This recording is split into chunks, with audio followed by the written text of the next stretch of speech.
Hello, my name is Bethany Gonzalez, and I teach third grade at McKinley Elementary.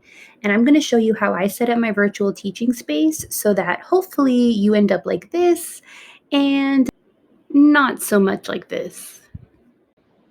So, this setup is at my house, but it can be exactly the same way in your classroom.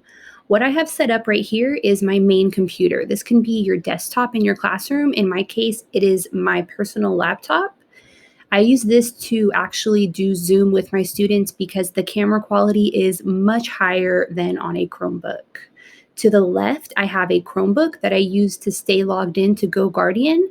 So I can kind of check in on my students, see what they're getting on, and they can message me if they have any questions. Below my desk, I do have a dog bed in case you would like a little office buddy. It is not necessary. On the right side, I have a space for my mouse and for my dock camera.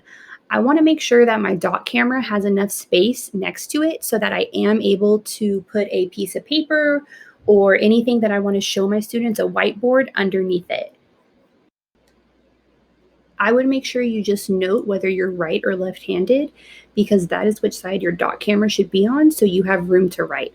So, like I said, I use my Chromebook on the left to stay logged into Go Guardian because it doesn't matter that the camera is terrible on a Chromebook.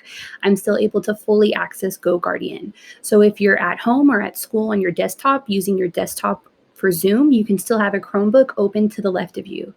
It is also important that you make sure if you have a laptop that your device is plugged in and charging constantly. You do not want to lose battery power and get disconnected from your students.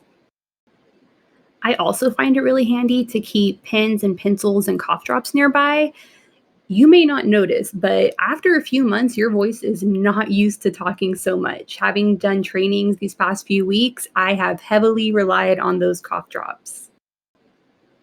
So, this is just my basic setup. I really try to keep the desk as clean as possible because I do have to have so many devices on it. I don't really have room for a lot of other things. And this is by no means a you must have it set up this way. This is just a personal recommendation for how I prefer it.